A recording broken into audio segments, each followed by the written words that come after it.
How we doing, everyone? MJS back again with another video here. Mark Joe Szymanski. Mark, however you know me, if you're watching this video. I don't know what I'm going to title it yet. I don't know what the thumbnail is going to be like. I have some ideas, but you'll know, obviously, before I do right now. This is an interesting one. I mean, it's a really important video that I need to make. It is a huge chapter. The subject matter of this video is a huge chapter of my life, and it is coming to a close. As of me presently talking right now, that is what I know. You'll know more because you'll be in the future when you're watching this.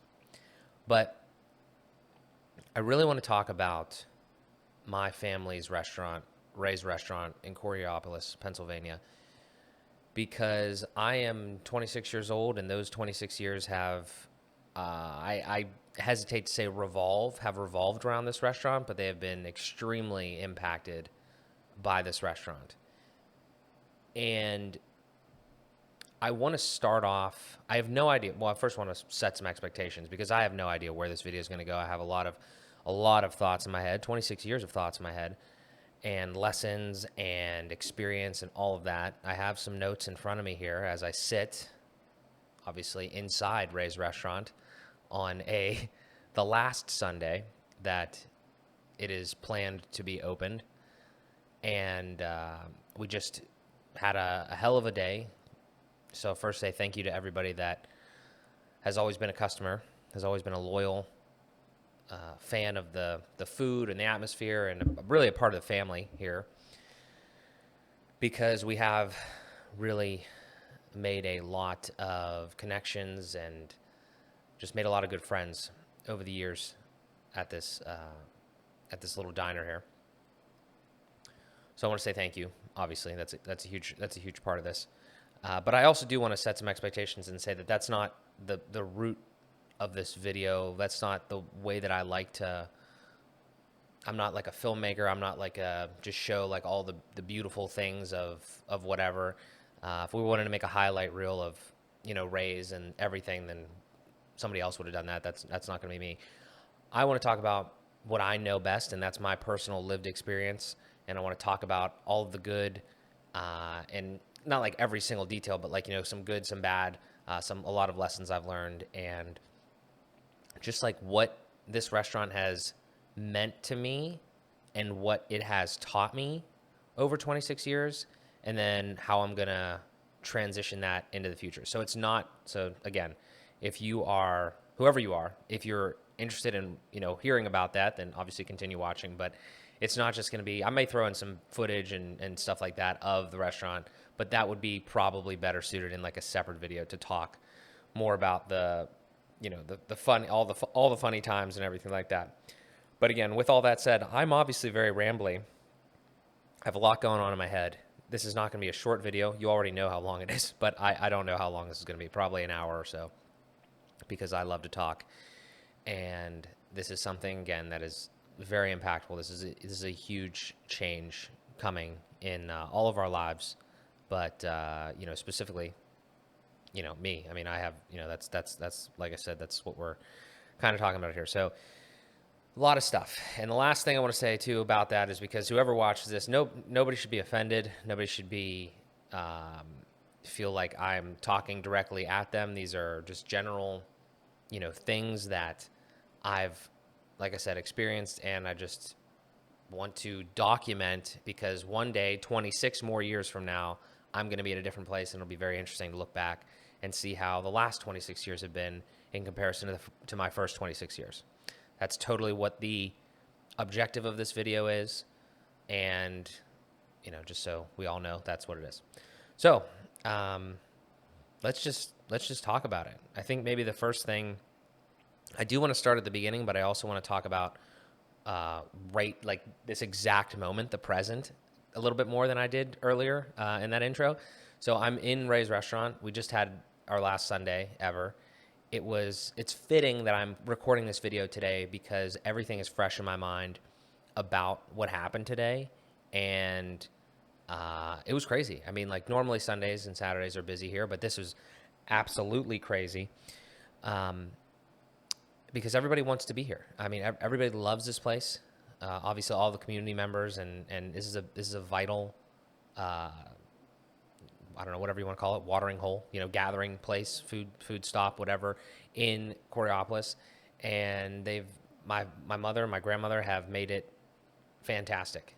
There is a lot of hard work has gone in throughout the years, blood, sweat, tears, all of it. They just have worked themselves to the bone. Everybody, not just them. They're just, the two main ones. All of the employees have been fantastic. And I just, again, I want to say that I'm very proud of everything that has gone on.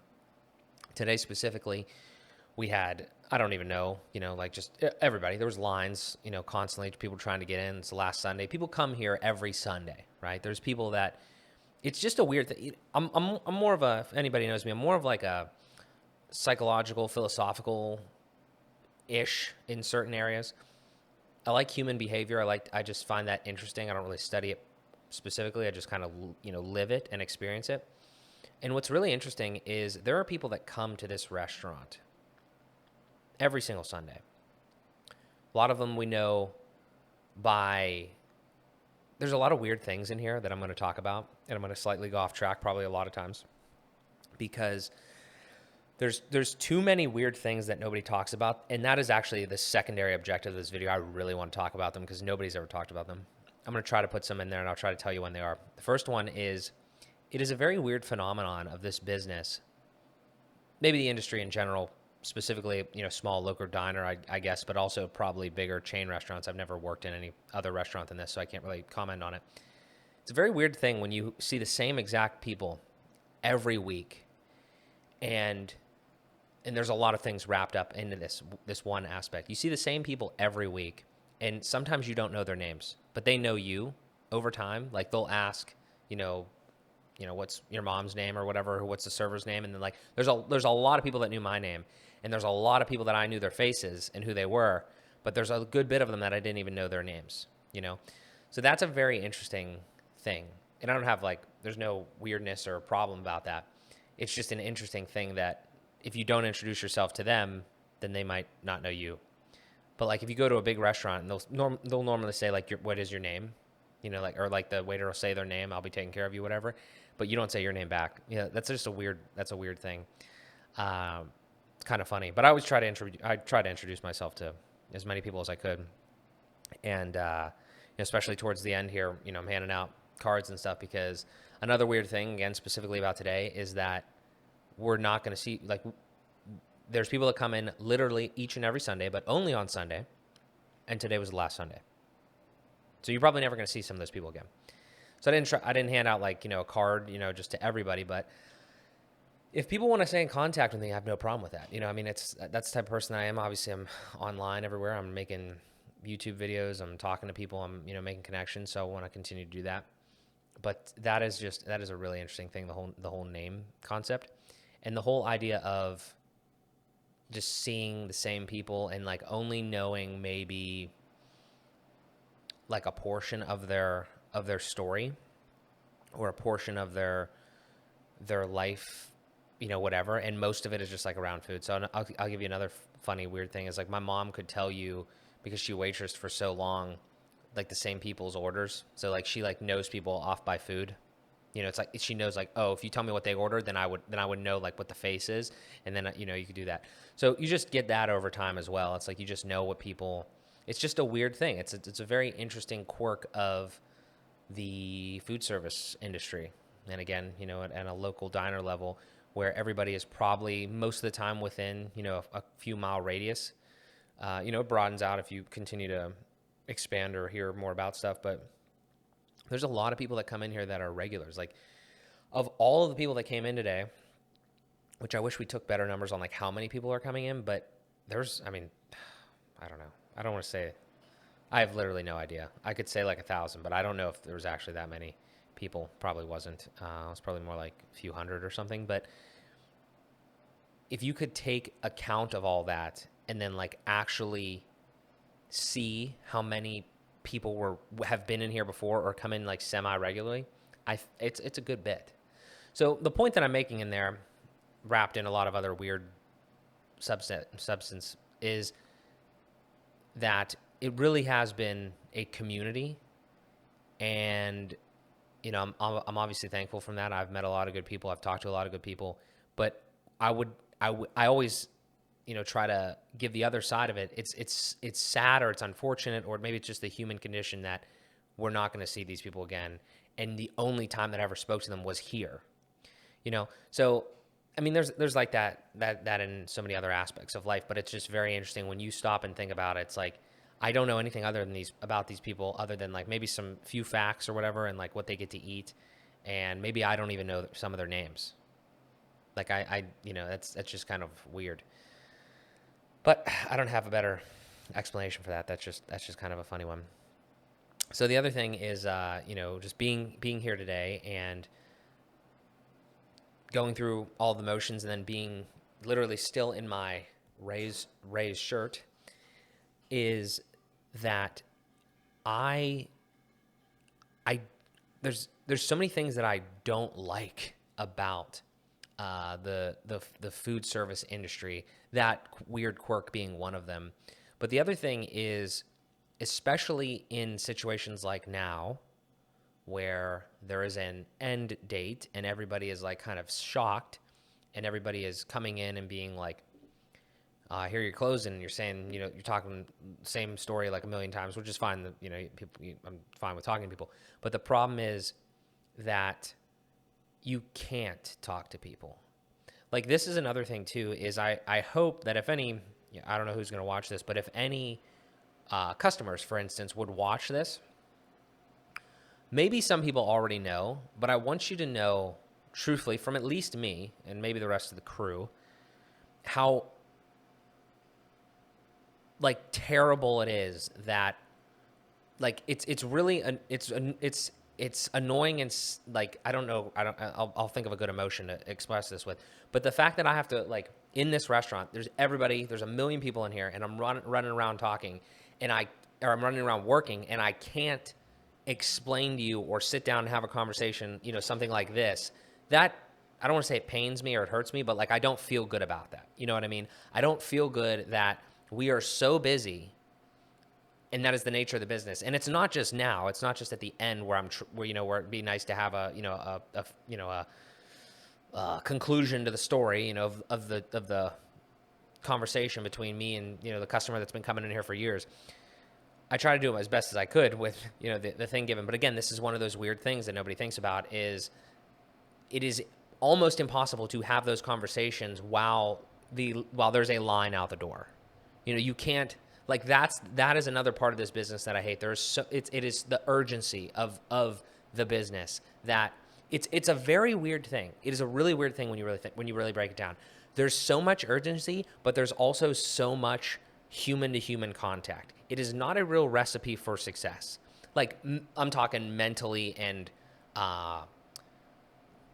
relationship wise, or just like personally wise, in a sense, like your personality, or just humanly. I don't know how to describe it. What I mean is, there's other things that require urgency. There's other industries or whatever that require urgency for you to be on the ball, on it all the time, for however many hours, like an 8-hour shift or whatever.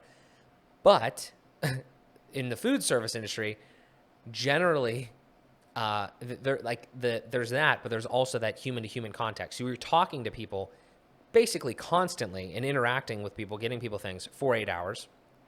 And you're also helping everybody else and doing things really fast, and not having any time to facilitate that conversation for that same time.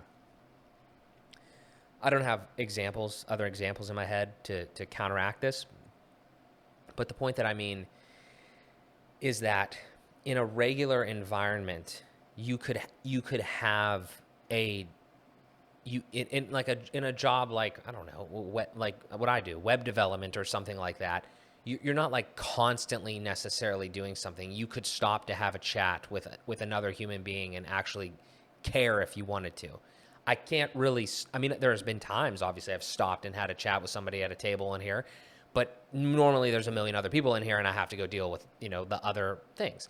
So again, I'm not blaming anybody. I'm just saying that is the essence of this job. And I think innately people understand that you are working, but it's very difficult to really wrap your head around all that, even for somebody who's in this situation constantly, every week, at least for the last 26 years, since I was since I was born, I was in the back.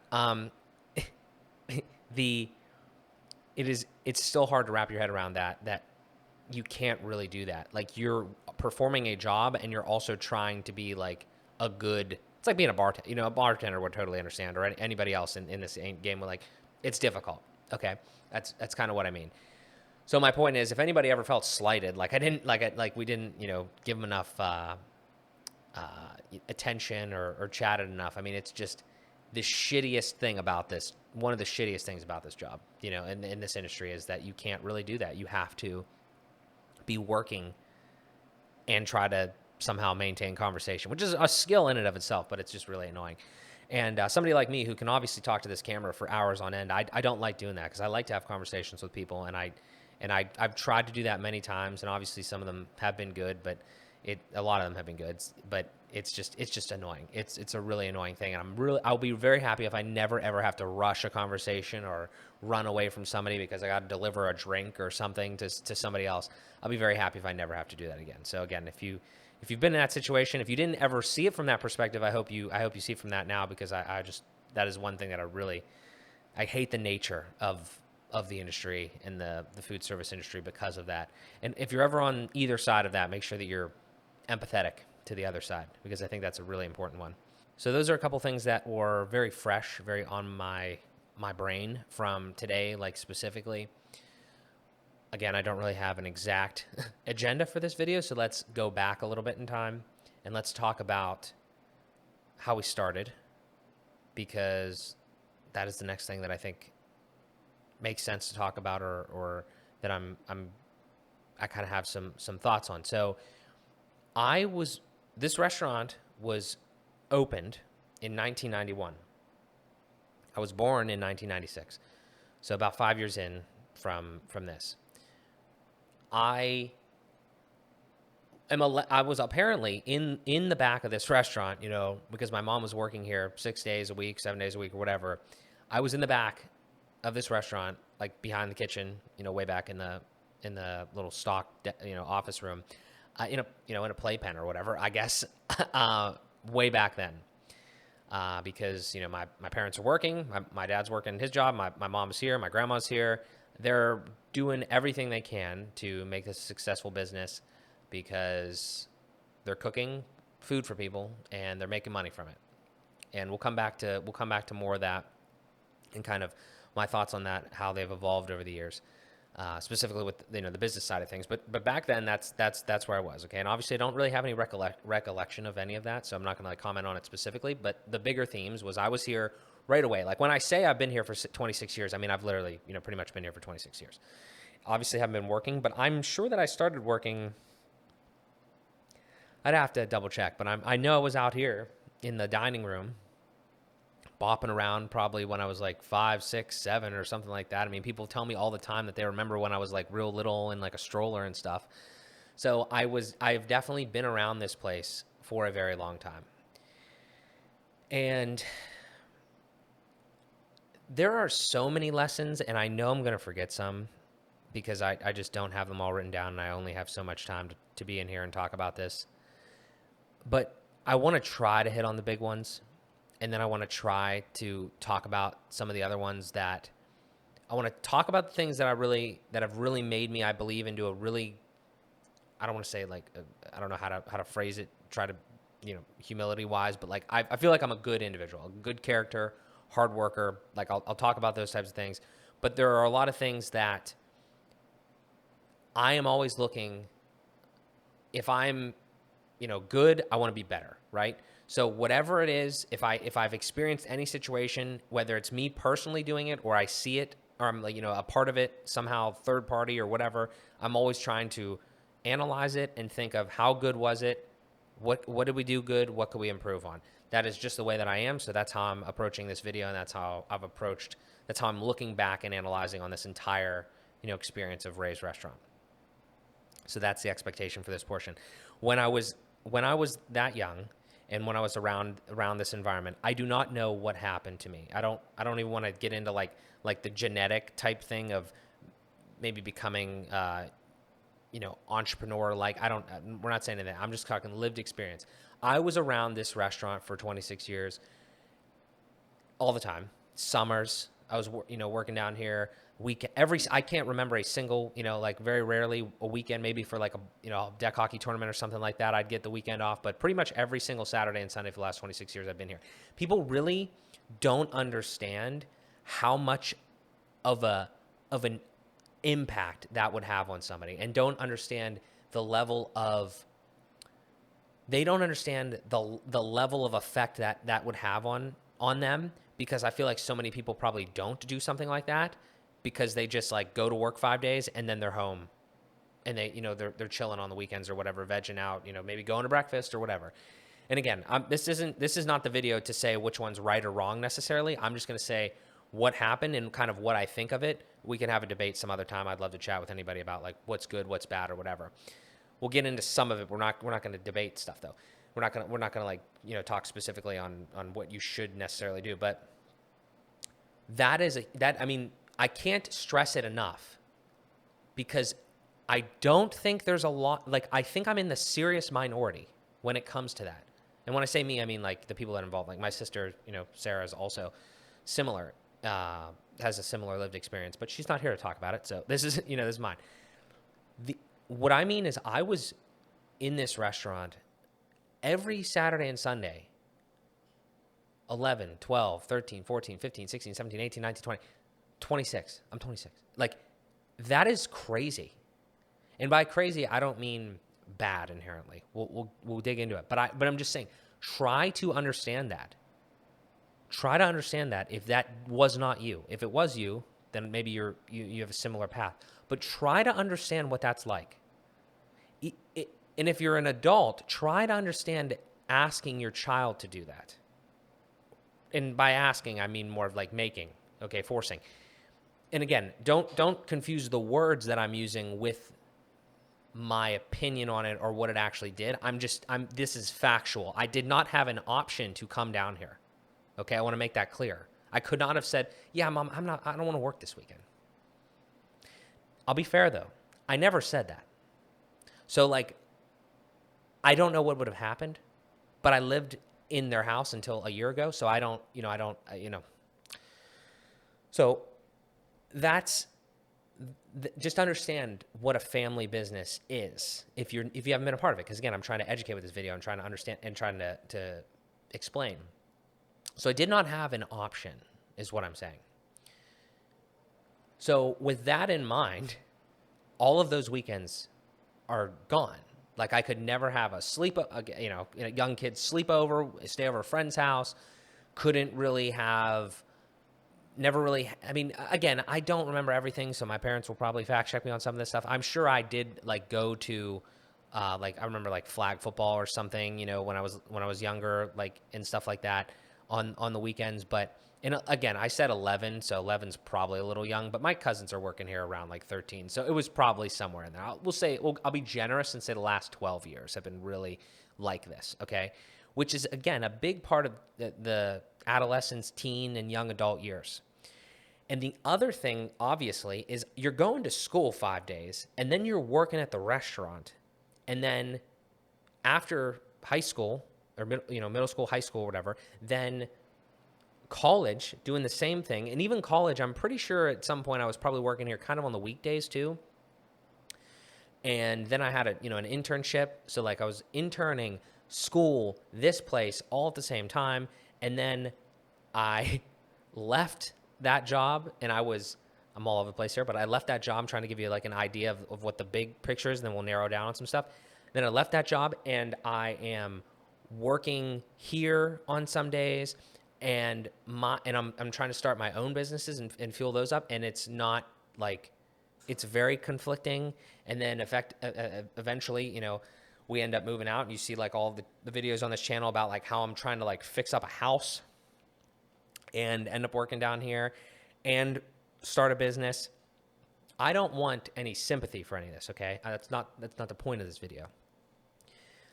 I hope that you can just like see it. And if you didn't know this about me, okay, that's great. But again, it's not even specifically about me. I'm just using it as an example. Like there are people that do this stuff, and like that's a lot. Like it's a lot of work, time, energy, and it's all the time. And again, there's people in my life that I know that probably work harder than I do, or and they apply the same level of energy to different things. I'm just telling you what mine is like because I think there's again more lessons to be learned from it.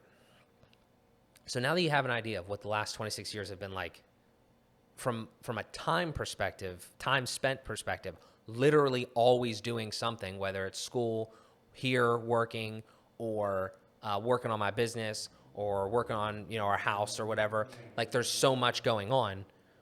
Let's try to kind of go back and start to kind of analyze some of it. So early on, the biggest thing that I would say that helped me, or some of the biggest lessons were, I still don't understand why I why I wanted to start my own business or do my own thing or, like that. But I'm going to attribute, at least until now, with the knowledge that I know, to this place. I don't think that I would have, I think subconsciously over all of the years that I was around this place, seeing my mom and my grandma being like a boss type figure to me and to like other people, but like they're related to me, and like that's like the mentality that they had to adopt and evolve over time.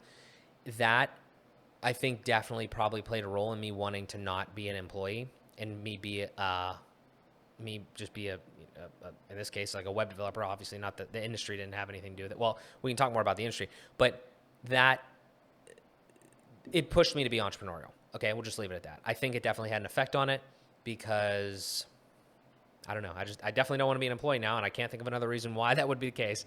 I think being around this place 100% helped me in that regard. Like, without a doubt, huge, huge pro to this place.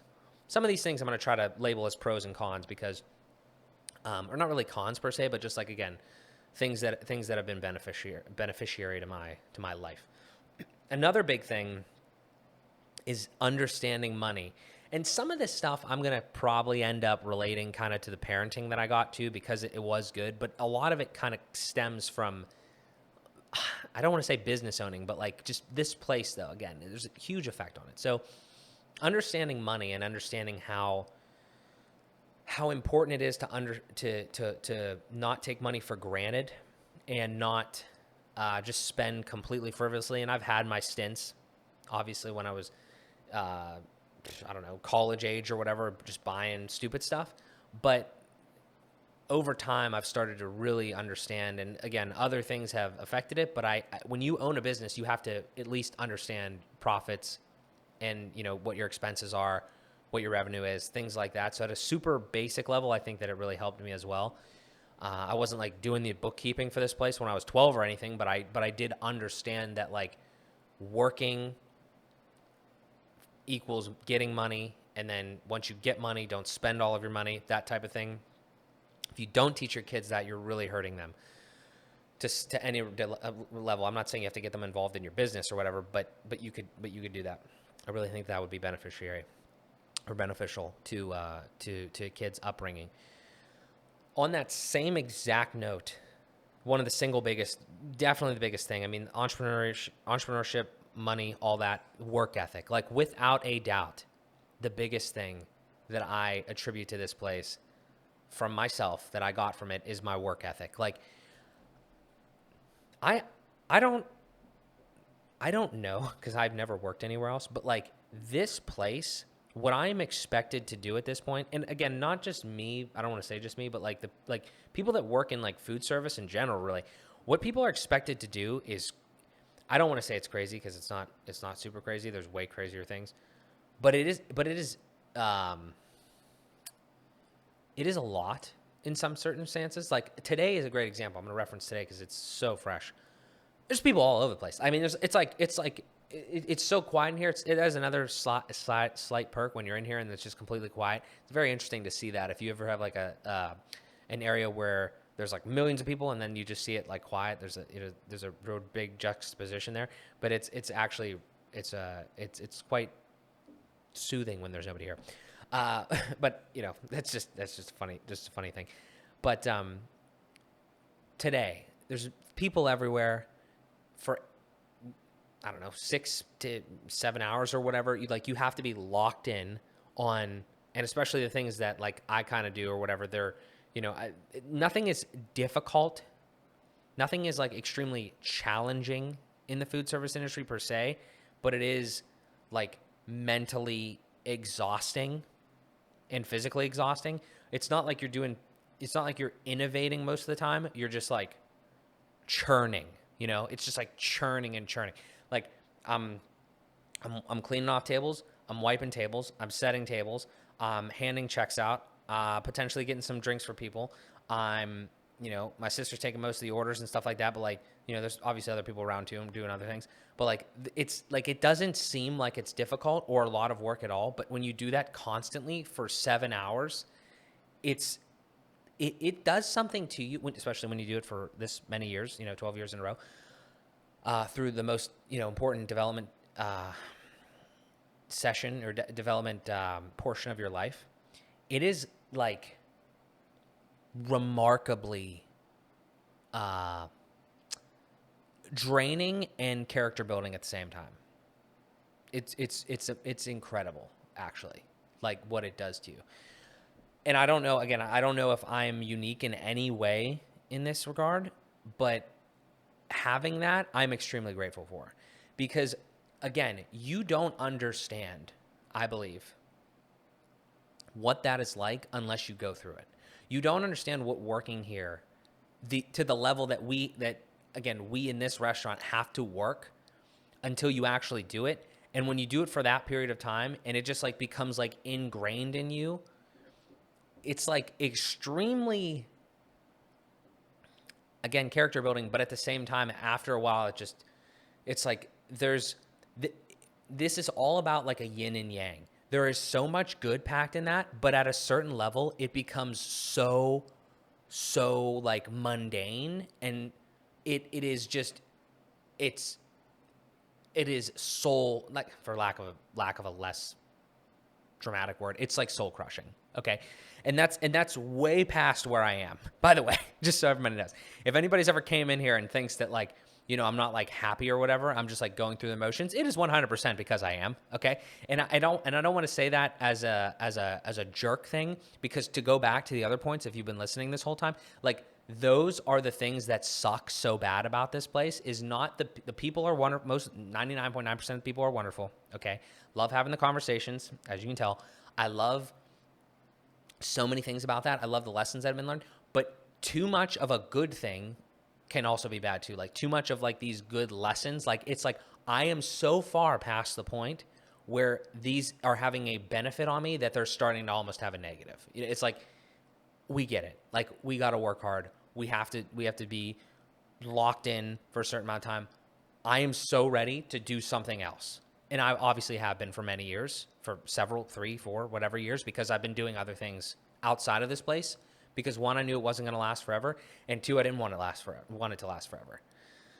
So in that regard, I am so happy that this chapter of my life is about to be over, and potentially is over when this is released.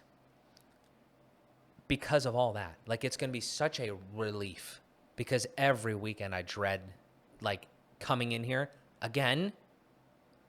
It is not black and white. I don't dread it. I don't just hate coming here. It is very nuanced. And this is again, the biggest portion of this, one of the biggest objectives of the video is understand that if any of these conversations in here have been short, this one should make up for all of them, because this is exactly how I feel. And this is exactly how probably everybody else in this type of situation would feel, that I've never actually heard anybody articulate, is that it is so great for so many reasons, and the things that make it bad, or the circumstantial stuff that makes it bad, is just like almost 10 times as heavy, because it's so much more impactful, like in this case, to me as a person. I can't do the other things that I want to do, or I go home, like in a situation like this where I don't come here and film secretly after this is all over. Like I would have went home and I would have been so exhausted, and I have a business to run, like I have other things to do. I have other people that need my help, need my services, whatever, other people that rely on me. I can't, I feel bad for other people that are in this, that are in this industry and just like do it for years and years and years. But at least they have like probably 2 days off or whatever. Like I literally didn't have any days off. And I'm not trying to get sympathy. I'm just saying this, the fact of the matter is somebody like me or anybody else that does this similar stuff, you're working all the time.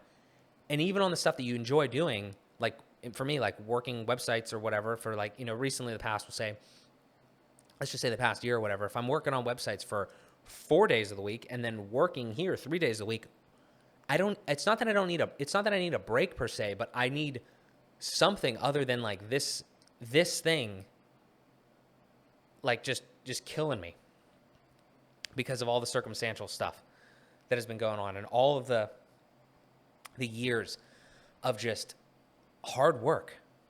And again, at some point you can work hard doing anything. Sometimes you just need to change, or you need to upgrade to something that is more fitting or is more of a challenge, really. I mean, I'm not going to say this isn't a challenge. This is like mentally and physically exhausting, but it's not mentally, it's not like a mental, I don't know. It's not mentally evolving, or it doesn't make me like stronger per se mentally from an innovative perspective, right? Or something like that. Like building new websites, like I'm constantly learning things. I'm not really learning anything else here. We kind of capped. So that's one of the biggest things that I would like to articulate with this as well. So with all that being said, I believe that I've built a strong work ethic, or this place has been a huge contributor in that. And I do want to throw a little dash of something in here right now, though, because I firmly believe that it is a two-way street when it comes to actually becoming good at something or building a character trait or whatever. It is not just that I was here. It is also that I, for some reason, put the work in to become, in this case, like a better worker. Like you can't just be around something and just magically get it. Like you have to also kind of want it, or there's something else. So I don't want it to sound like you can just be completely blasé and then become a good this, that, or the other thing, or become good at whatever. I do think it's important to understand that because that kind of parlays into another, more, I don't know, more things that I kind of want to talk about, or other lessons that I've learned. And it's that, I mean, one is that you have to do things that you like. I mean, and I don't mean that's way too vague, and I don't want to go super deep on that. But you have to ultimately end up moving towards things that you like, or that are fulfilling to you, that also, do all the other things that, check all the boxes that you need for life, like, that you can earn income from, or this, that, or the other.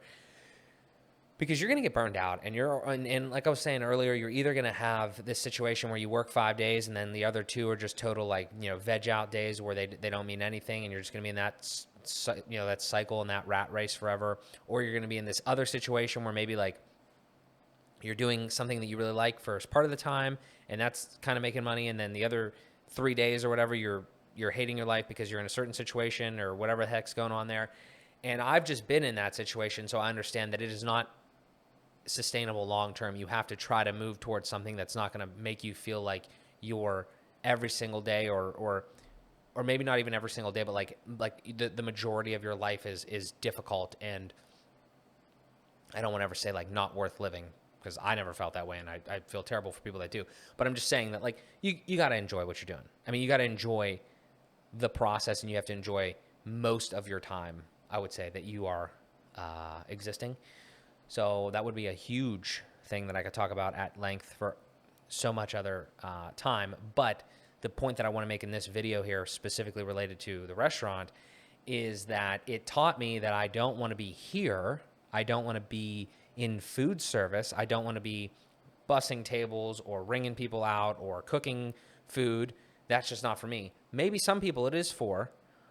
I would argue, however, that I don't know of many people that actually want to do those jobs. So as a total aside, I think we should start innovating and investing in food automation, because everybody wants to go out to eat, but nobody wants to, many less people want to work in the food service industry. So that is a whole nother conversation that I'd love to make some content on, but I'm not educated on it. That's just like a hypothesis that that I kind of have going on in my head. But I've seen it firsthand that, like, nobody really wants to do that. And we'll talk about that too. Let's slide into that area, because that is another big lesson that I learned.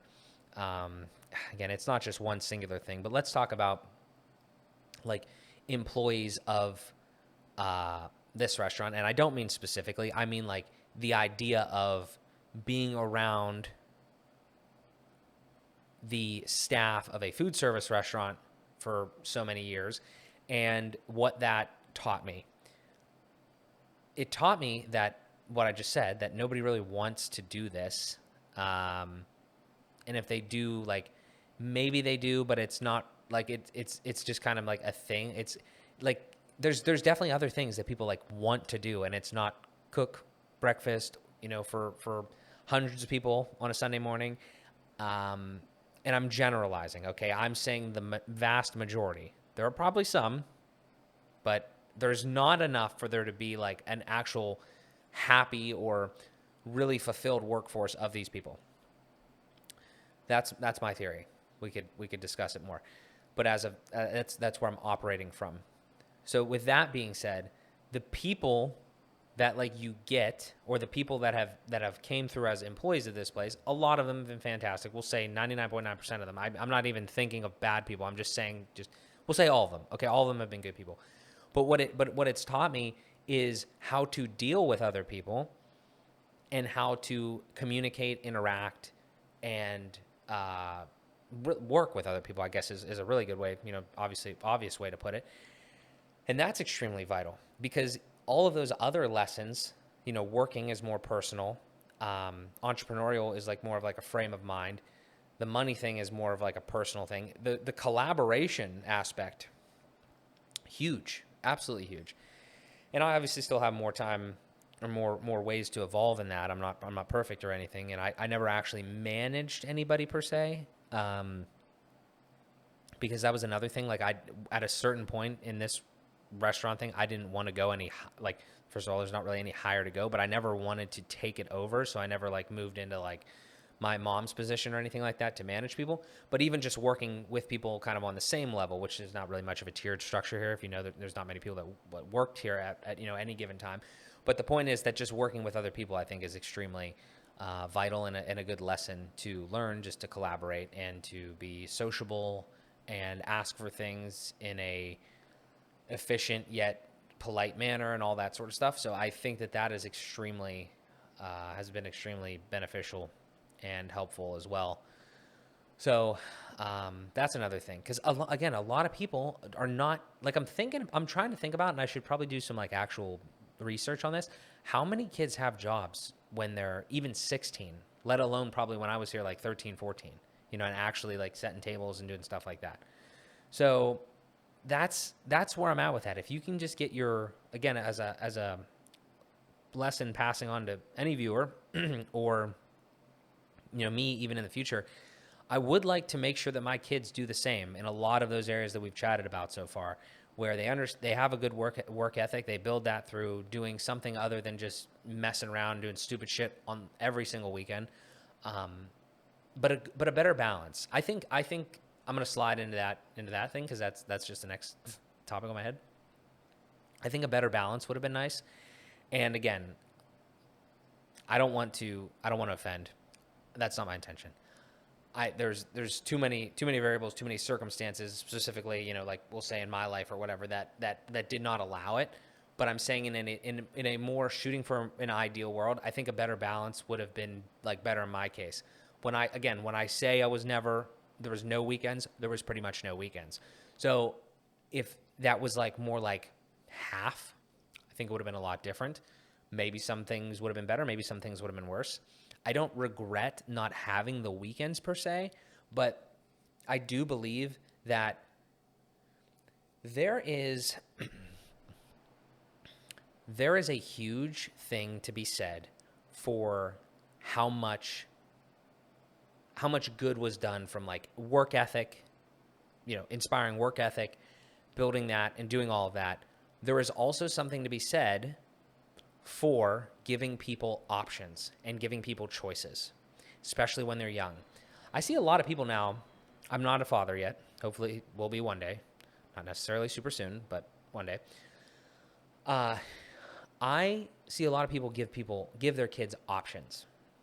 So you give your kids, I don't know specific examples. I'm just saying, like, in this case, maybe like give your kid an option of coming to work or not coming to work, as an example, and then hoping that they make the right choice most of the time, or making a logical choice most of the time, I think would be even a better thing, because how are you going to say better or worse per se? Like, that is what I think may have been a slightly better, rather than any sort of forcing. And again, I'm speaking in generalities, so forgive the vocabulary, but I'm saying if there is a little bit more of a give and take, I believe that it's ultimately probably going to end up being a little bit better, because it gives another lesson. Like, it gives exposure to another lesson of like, oh, well, you could go to work and you could make some money, and yeah, you'll be a little tired and whatever, but you could also not go to work, and maybe you just sit around and do nothing all day, and maybe even spend some money, so you're negative, net negative on the money for that day, and you really didn't do anything, and you don't feel productive. There's a real sense of pride and like actual, adrenaline and productivity, even if it's just like running around here like an idiot all day. So I'm not saying that it's a bad thing. I'm just saying that more of an option could potentially be better, could have been slightly better for me. I don't know. We'll never know. But I'm just saying that maybe that's an idea for like me, my children, somebody that like, wants to think about this in a different way. I would say that's a possibility. So that's one thing that I would say as a potential difference that could have altered some of the stuff. And one other thing that I would say too, because here's the issue.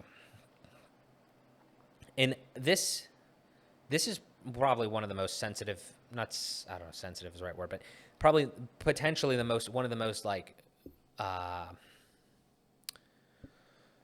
we'll go with sensitive, because I can't think of a better word right now, because I am a little tired. The concept that I'm bringing up is one that could be talked about for a long time, the way that would manifest, and that is resentment, because resentment is very real. I don't want to say that I am a very resentful person long term.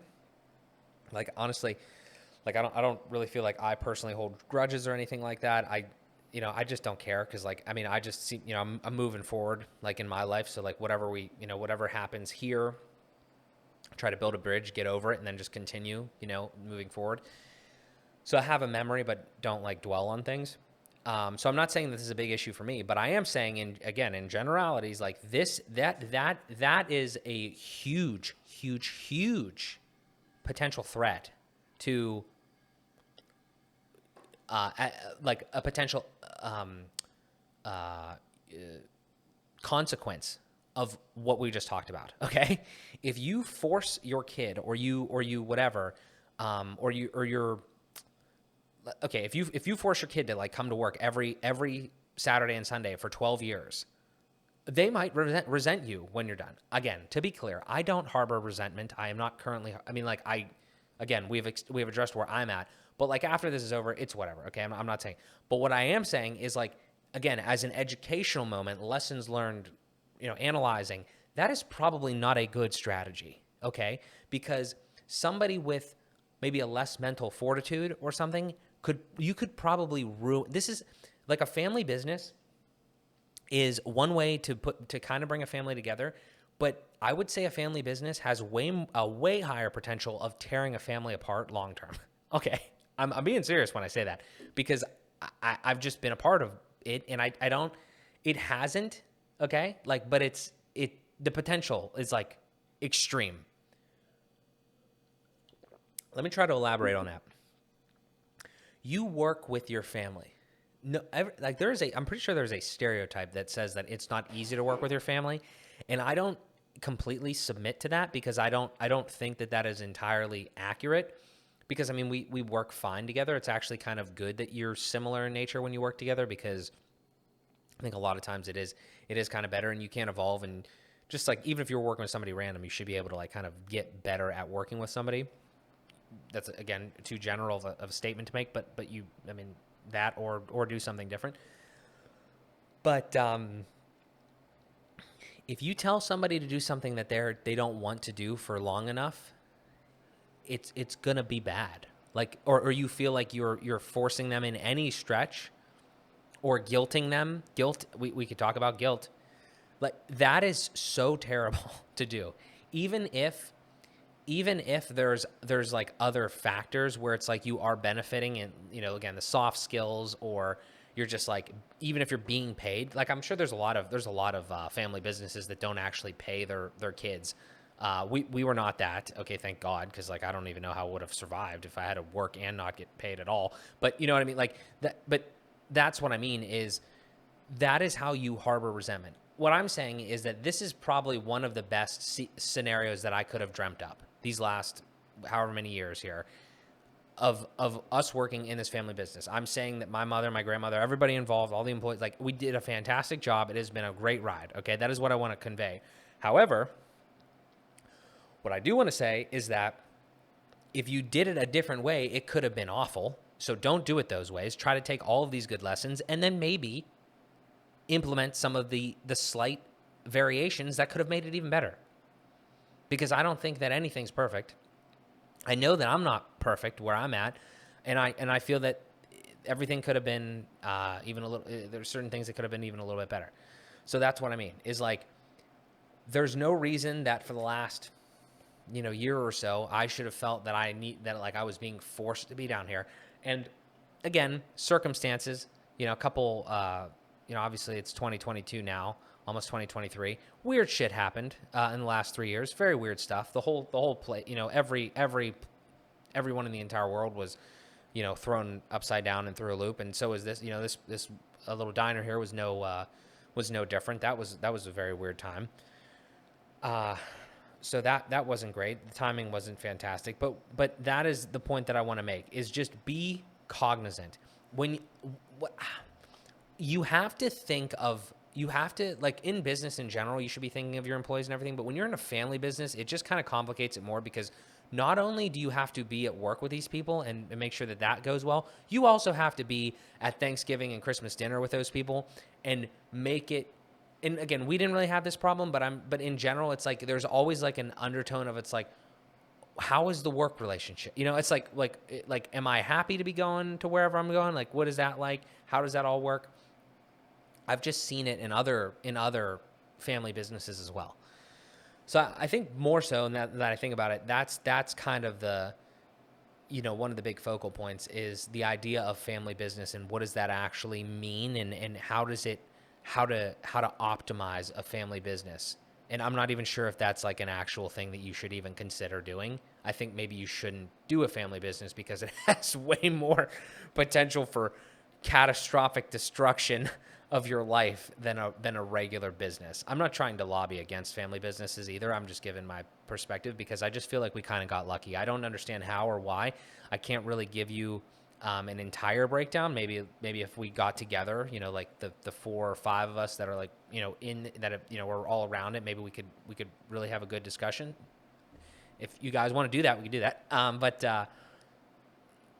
But that's what I mean, is that there's a huge downside.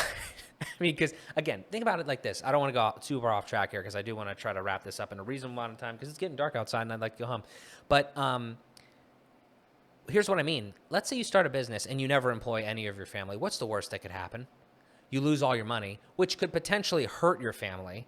But if you don't ruin relationships with your family by things that you like, but contrast it with, you start a business and you hire all family, which is pretty much what this has always been. That's the other thing too, is it's not just like 2 people. It's like all of the family, pretty much, you know, all family members most of the time, you know, obviously with a few exceptions. But that is the thing. Like, think about the difference. If you lose all your money and you're having like stressful work environments, do you have any idea how strong like your family has to be for that to not get fucked up? Like, seriously, does that, Like you have to literally be able to turn off. You have to be able to be in this building, for instance, and be like work person, workmates, and then you have to go home and be family members. All I'm saying is it's way harder than you think. And it's not hard. And again, very lucky because people have made sacrifices, in our family specifically, like other people do in family businesses. But I think it's way worse and way more. There's just there's so many more expectations, like in weird things that go on in other people's heads, or I will say other family businesses' heads that I don't have. Again, I don't have specifics. I'm just saying, like, I think that we were on the upper echelon of it. And I'm so thankful for that, for everybody that has put time and energy into this and has made it what it is. Again, I'm just analyzing. So that's a real one though. That is a real one as I sit here and ponder that. That is a serious, that is a seriously interesting thought. The fact that, you could ruin a business and a family with a family business. You can't ruin a family. You can, but it's harder to ruin a family with just a regular business. So that would be my tip. Yeah, relying on family, and then if you layer in any amount of guilt, like that is the worst thing ever. Like guilt meaning that, oh, if you don't come to work, or like, oh, you don't want to work, why don't you want to work, it's your family business. Like, come on, man. You can't, like, again, I was born into this situation. I can't, like, and again, it's a weird balancing act. I don't want to act like I didn't benefit from it. I benefited heavily. Okay, I understand that, but there's a balance. And again, I'm very young. I am very happy that this is all played out the way it is. I am just saying that longer term, this could have been worse, because we don't know what the future could hold. But in general, could be way worse. Like it could get rough, and not just this. As this is just the example. So, yeah, that's a big one. Resentment, family business, guilt, all of those things are a very real thing. And in microdoses, might not be the end of the world, but in long-term, sustained, higher doses can be the absolute end of what you have going on personally and professionally. I would rather never deal with it again, truthfully. Like if I had my choice, I would never deal with it again, because I don't know if there's too many, life is so complicated that, like, to add that and just make it even like more of a complicated mess and like start intertwining things like real heavily, I'd rather not. I'd rather not do that. Yeah, so obviously all of that is very real, and that is probably, hopefully, a big, deep look behind the curtain on a lot of those issues, because I don't think many people really think about that, depending on what perspective you're viewing from. I want to give a couple more examples of things that I just kind of have on the notes here and going through my head, and then I do want to kind of just wrap this up, because I know it's been getting a little long. But I could talk about this probably for a lot longer. So there's a couple things that I really I have to continue to form opinions on, or this is, let me just go into it. So let's go back to the money thing. Not obviously understanding money and earning money and understanding the value of money based off of how hard you work and things like that is super important. I don't regret that lesson at all. There is a thing though about money, and it's not in every, maybe it's not in every family, maybe it's not in every family business, but I do assume that it probably is in most. And it's just like this idea of what money is, or this sense of super security. Like it's attaching literally almost your self-worth, but specifically your security and it's such a huge emphasis on money. Okay, like an immense emphasis. I don't know if it's immigrant based as well. Obviously, the mentality. Quick aside: my grandmother was born in Italy. My mom was born in Italy. They came here, extreme, hardworking values. Gotta work hard to make it. Type thing. A bunch amongst a bunch of other obviously things and hurdles and stuff that they've had to go through with their lives and to build this business and everything like that. Again, super grateful. The thing though about money, I have knowledge of money. I have knowledge of what money can buy, what money can do, how to make money now. I'm learning every single day how to do that, how to improve on that skill. It's not all about money though. It's not. It's really not. Like, money is super important. It's not all about money. You have to do things that fulfill you. You have to do things that are actually worth living or make the money worth it. Because money is not going to buy you those types of things. It could buy you a lot of cool stuff. It might make you happy for a little bit. But if you are literally miserable all the time and then you have money, what are you doing? And then some people don't spend the money because they just want to have the security of the money. I'm not telling people how to live. I'm just saying that all of those things are, there's a lot of like, I don't know, back and forth with that goes on in my head. And I always end up saying that, like, if there's something you need to spend money on and something you want, do it, be reasonable with it, understand how hard you work for the money, and try to consistently make more money. And that's why I like business, because I can set the prices of things and I can assign value to my work and all that. But it's not all about money. I just kind of want to put that in there. If we didn't need money, it wouldn't be about money at all. Is kind of really where, like, imagine a world where you didn't need money. What would you do? That's super cliche and again too general, but I mean, I don't think you should just do what you like either. I think but I do kind of lean that way. I don't know if, like, building websites, for instance, is the thing that I love the most, but I do enjoy it more than, working around here, like running like a chicken with my head cut off, like the majority of the time, And I do want to, real quick, I'm not even going to elaborate on this because it's self-explanatory. When I was younger, when I was like here, my parents would always say, hey, do good in school. Oh my God, actually, I could elaborate really heavily on this, but I probably won't because it's slightly off topic. Do good in school, get good grades or whatever, so you don't have to work like manual labor or work like, like on your feet all day, like at the restaurant, or like, doing whatever, like some sort of manual labor job. There's too much to talk about there. I can't go into depth because I have a lot of thoughts there. But I do agree with that to an extent. But that is one of the reasons that I probably ended up being in like a more of a, slightly more technical field or whatever, or just like not like a manual thing, because that was kind of, drilled into me to a certain extent. But there's nothing wrong with those types of things. Like, if I really enjoyed being like a plumber or electrician or something, then I think I should probably still do that, which again, there's those trades are incredibly necessary and also lucrative. So, like, don't just say don't be, manual labor. I don't think that's necessarily the way to go. And don't just blindly say go to school either. That's not really the way to go either. So I'm not really giving any answers here. I'm just saying, kind of like, feel it out more. It goes back to the options thing. Don't tell people what to do. Try to, like, ask them questions to get them to understand where they should go, and then be a little more fluid with that, I think, is the better thing. But back to the money thing, because I want to hit on this and continue. I get also a lot of times, people will say, oh, you'll miss the money of like this place, like the money that I just get paid or whatever to work here. And I'm like, what does that even mean? Like, it's not like I'm just not going to work.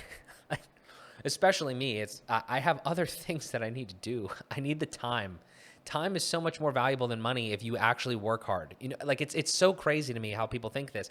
If you have a good work ethic and you have a reasonable mind, or like a general mentality to try to achieve more in your life, you don't need more fucking money. You're gonna make more money. You just need, if your goal is to make more money, you're going to make more money. It's not even a question. Like, you're going to make more. You just need more time. And obviously we can't physically manifest more time. We need to devote more time, or we need to create, like, reallocate more time. You can't physically make more time. It's the only non-renewable you have. So I just don't understand that when people say you're going to miss it. I'm not going to miss it. Like, I'll miss it for 5 minutes until I realize, oh, wow, I have hours more per week, like multiple hours, 10, 20, whatever more hours per week of time that I could devote to other stuff that could make me potentially so much more. It's like, I'm not going to miss the money. It's just the money thing is like, people latch onto that and they think that it's like it's such a safety net, which it is. I'm not saying don't have I'm not saying don't have emergency. Don't misquote me, take me out of context, and say you shouldn't have like emergency fund and like and save money and invest and all that. It's not what I'm saying. What I'm it's the mentality around it is, if you have a mentality of making money, then you don't need to be scared of like losing it in a sense. Again, don't be irresponsible. I'm just saying that. And again, the lose money thing, totally out the window. It's like, it's people that you need to value your time. You need to value your time and your health. And as long as you can keep those in order, then you could make, you just look at examples. I mean, just look at examples out there, and hopefully you'll change your mind, because I think that that's so vital. And that's a beautiful thing that I'm glad that I brought the time thing in there. It's a beautiful segue into one of the last things I want to talk about. And that is like, beware of living your life like for one thing. And I don't want to say that I don't want to say you can't do that, but beware of it, because when that one thing ends, you may be stuck in a position depending on your mentality. If you are trying new things, trying to sometimes leave the comfort zone of wherever you're at throughout your life, even if you're like at the same job or whatever, then like if that job goes away, then maybe, you'll find something else, you'll do something else. But I mean, think about this. If you were in this position for like 30 years or whatever, and this is like pretty much all you knew, and that was your life for that long, I mean, that could be quite jarring, when you get out of that. So that is a big thing that I don't ever want to make myself do. And it's always caveated, because I was doing too many things at once, like a year or 2 years ago. And now I've like, focused back into like web development as like the main thing, and obviously talking on occasion, whatever. But you can't do too many things at once, but you don't just want to be like all in on one thing that could potentially completely blow up and never, and really rock your world. It's too general. I'm sorry, but I mean, like, just beware of only living like a one track life, and not trying to develop other skills while you're doing that, because that could be awful. Like, that could be a very terrible situation afterwards. It might not be. It's totally your choice. I'm just saying that, like, the habits that you form over whatever the time period is are probably kind of going to be what you're going to almost want to stick to, or what you're going to be at least initially drawn to as that thing comes to an end, and in the post era of that. So don't let that be. Don't let a new chapter of your life end your life, for lack of a better term, just like end your time there. Cause that is like super tragic to see that, because it's like, honestly, I'm going to use a super general. I'm not applying it to anything. Retirement is like that for me. It's like, it's a thought process that I have. It's like, I don't want to retire because I don't want to stop doing the things that I'm doing. And I think that retirement a lot of times doesn't directly kill people, but they've been working 40, 50 years or whatever. And now they're retired. So, they were going to work every day for 5 days a week, 40 hours. And now they're done. And basically their life is done, because that was their entire life. So have hobbies, develop other skills, potentially develop other little side projects or businesses, or just whatever, again, hobbies. And don't just do that one thing and become that one thing if you can avoid it. It's not avoidable all the time, obviously. I'm not saying that I know every single circumstance, but that's what I would say is a huge lesson. That luckily I haven't really had to live personally, but like, I mean, I've seen it, I've experienced it to a certain degree. It's like, I would just like to not see that happen to anybody. So that's a huge one. That's a huge one for me, is that one track and limited diversification type thing there. Yeah. One other one that I kind of want to throw in there as well is that this is a weird one. So you have, let's say you're raising your kids with all of these things. Let's say you culminate into these, you take all this stuff, you think about it, you put your best thing together and you try your best. It's not going to be nearly perfect, right? This is a weird thing. This is a real weird one for me. You're raising your kids, right? Why are there some people that don't want, they're literally your offspring. They're the next generation of you. Why are there some people that don't want their next generation to be better than them? Why is that? That's real weird. That's real weird to me. Don't do that. Don't do that. I'm gonna tell you flat out, don't do that one.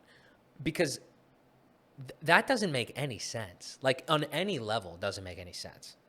I understand that it doesn't happen every time. That's not what I'm saying. What I'm saying though is don't let yourself for any reason think or be tricked into the idea that your kid could not be better than you or shouldn't be better than you. They should absolutely be better than you. Like 100%. I'm not saying when they're 5 they should be better than you. I'm saying their life should be better than yours. That's a huge, and this comes from this was well done I will say this is well done in my parent to me situation. I can't speak to, the other layers of my specifics, but I'm just saying in my area, like that was said like out to me. And also sidebar, I always had in my Twitter bio for the longest time, product of high quality parenting. I truly believe that. But that's totally aside. But and also kind of snarky, but kind of true. I agree with it. But my point here is like that's what I'm trying to like. I'm trying to. I would be an asshole if I didn't like say what I thought was good, bad, and like kind of like I don't know. Anybody who wants to watch this, there you go. There's a kind of a slight blueprint to start from.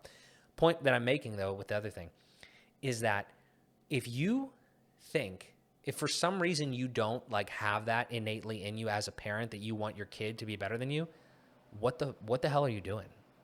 Like, I don't know, my phone's down there. The phone that I have is the next generation of the one previously, and it's better than the one that was previous. Like this happens every single time. If you don't want your kid to be better than you, or you don't actively try to make them better than you, you're doing it wrong. Like point blank, flat out. And then I'm going to take it one step further. Though.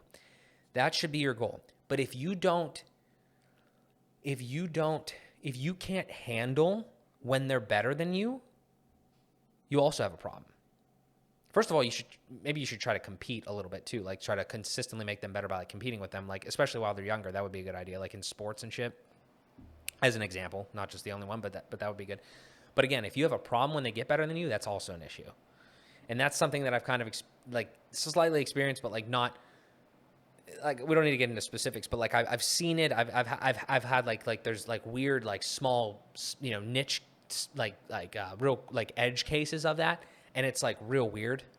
It's not a big deal. I'm just saying like that is like like if like circumstance A is true, circumstance B there like or reasoning 1's true, reasoning 2 should be true. So that's what I would say. That's another real weird one that I haven't actually heard talked about is you should want your kids to be better than you, and then once they get there, you should understand it's like take fucking pride in that. You made your kid better than you. And again, not just your direct kid, like every person in succession. Like if you're a grandparent, you should want your grandchild to be better than your son or daughter or whatever, and you should want it to continue to go, is what I mean. I'm saying as a family, you should want to consistently get better, is one way that I put it. So that is a huge one. And you see that specifically when you hang out with people a lot. Like if you're in a family business, for instance, you're hanging out with your family often and you like really understand like the dynamic in the family, and then also everybody's personality traits, the things that they do, don't, all that sort of stuff, things that they're good at, like all that. So it's really, I don't know why, again, as an aside, I don't know why I like human behavior so much and like human psychology and like dissecting all that, but that's a real big thing that I enjoy. So yeah, that is another big one.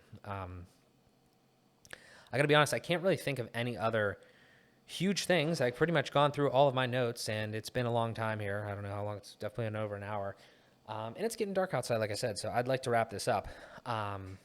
So I'm gonna try to hit on some last questions here. I have a couple that I definitely wanted to answer, and I'll probably just do the easier one first, I guess. So what do you? So I've gotten two. I've gotten kind of two questions. One question from literally every single person that has been in here that knows we're closing, and it's like, oh, what are you going to do with all your free time, or what are you going to do now that the restaurant's closed? Again, go back through the rest of the video or rewatch it or whatever to like understand. This is the big thesis, so I'm going to reiterate. There's no way that I could have answered that question in like 2 seconds, that I had to actually talk to these people, obviously. So I probably did a bad job at answering it, but I'm going to try to answer it concisely here, given all of the context that you saw. Obviously, I'm going to be working on my businesses, mainly Find a Tech, web development. It's been going great. Super happy. Go check out the other channel. I'll put it in the description or something like that. If you want to check out that or the website or whatever like that, we could have a chat with that. That's not the point of this video, but I'm going to be doing that. Like, I have already been doing that heavily for the last 3 years, really ramped up in the last 6 to 12 months, and pedal to the metal there, because I want to be an entrepreneur and I want to rely on myself for my income. That's pretty much it. That's what I'm going to do. So that is 100% going to be it. I'm going to buy back so much time now, or have so much more time now, because I won't be here. This won't be a part of my life anymore. All of those things though that I said, good, bad, and everything like that, super appreciative of every single person that has been a part of this. Super appreciative for this blessing, this opportunity, everything that has been in this place. But that's what I'm going to be doing from now on, because it's the next chapter. It's time to move on. It's really that simple. I'm sad for everybody that was here and is a part of the community, and they're not going to have a raise anymore. But unfortunately, that's just the way that it went. I mean, I don't want to continue to run it. Nobody else in my family wants to continue to necessarily do it. And sometimes good things come to an end. So that's kind of where we're at on that. But that's what I'm going to be doing. I'm going to be working on that. If you'd like to follow me or do anything like that, check that out. I apologize again to anybody that was here and I couldn't articulate that as well as I could, but hopefully this video helped.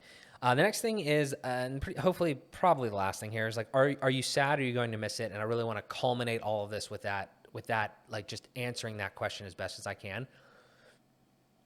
No, I'm not sad. And I'm probably very weird. We could talk about other things, but like, I'm very weird. Like, I'm not sad that this is, not going to be a part of my life anymore. And I don't know exactly why. I don't want to rehash everything, but it could be because like the last few years, I've wanted to do other things. Like, I was already out of this mode. Like, I had already, reached the achievement, like my level of, certainly there were like little other things obviously within the last like 3 or 4 years or whatever that like, were good or whatever. But if you think about life as like evolving, I'd feel like I'd already evolved out of this. And then I was just here and I was like kind of in like a weird limbo period. So that is truthfully, probably a big factor in the fact that I'm not sad. Will I definitely miss things? Certainly. I will miss the people. I'll miss all the good people. I would love to stay connected with as many people as possible. Unfortunately, the client base is slightly older, but so like, in a lot of stuff that I do is like digital or whatever, but that doesn't mean we couldn't text or whatever. If somebody wants to reach out, feel free. If you need anything from me, if we can do business together or whatever, please, don't hesitate to ask. I don't know if that applies to anybody, but I would be happy. I'm not like taking this chapter and throwing it in the trash. I'm archiving it and I'm moving on, So that's what we're doing. I don't look at life like that. I don't. I try my best to absolutely not look at life from like a emotional perspective of like sad that we're not doing anything anymore, or sad that I don't talk to people anymore. Like, because if you wanted to talk, we could talk. It's just, we're not going to talk here anymore because this is over. And this was a great time for the most part. There was a lot of good stuff. Some stuff could have been better, whatever.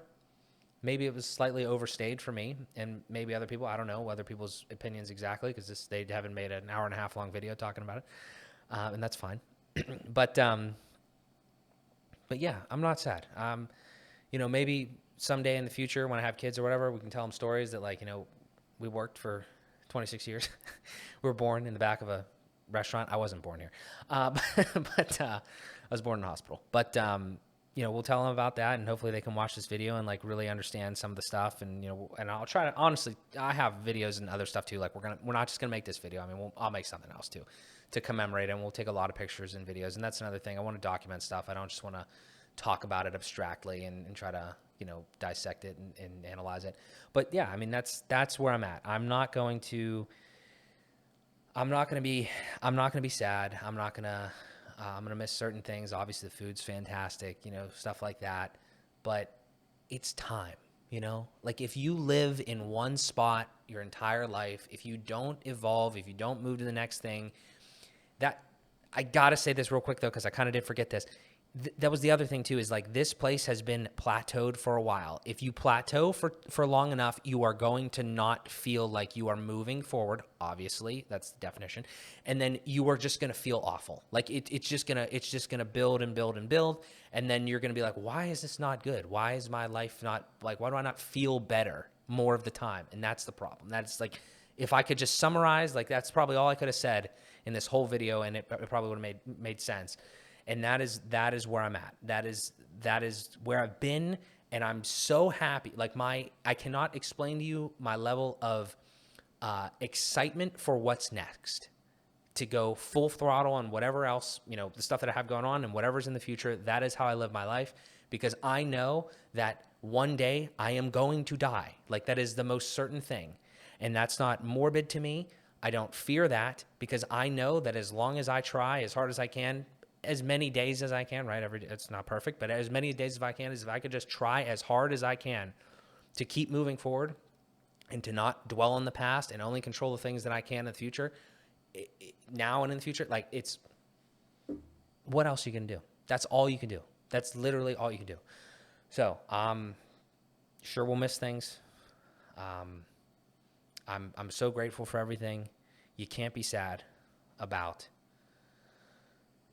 things that you grow from and you evolve out of. I think that's all I got. I think that was a good way to end that, because that's really how I feel about this and every other aspect of my life, and this is just one of the biggest ones so far. I'm very happy I made this video. I'm very happy that I secretly snuck down here, or just came back down here. Hopefully you guys watch this, whoever you are. If you hopefully got something out of it, please, like it, comment, whatever. Let me know if you have any thoughts. If you want to chat about it, definitely let me know. But just know that, again, I appreciate you. I know that everybody in my family appreciates you. I appreciate everybody in my family. Every opportunity and blessing that I've had, every sacrifice that people have made for me, I wholeheartedly respect it. I appreciate it. I'm grateful for it, and I try to do as best as I can to return that favor as well. With the last bit there, I don't think everybody lives their life that way. I think it's the right way to do it, but I'm not going to tell people to do it. But maybe try to see it from that perspective, just to understand it, because I feel great. I will say that. I will end on that. I feel great that when living life like that with every situation, I do think that you're just going to feel better. And if that's your goal, then I think maybe try to consider implementing it, because that's it's fruitful. It's the way that I think it's the way we're supposed to approach this, or at least one of the ways that definitely makes it a lot easier to go day to day doing the things that you need to do, and then also trying to grow from it. But guys, that's the story. That's my story. That's my thoughts on Ray's Restaurant here, Coraopolis, Pennsylvania. My family's business of 31 years that has been fantastic. Such a big part of my life, huge chapter, and just extremely grateful and appreciative. That's all I got. And whatever happens next, I'm ready for it. But I'm ready to close the book on this one. It's been great. I don't know what else to say. I'm excited. I hope you guys got something out of this. I greatly appreciate every single one of you watching and listening. That's it. I will talk to you guys in the next one.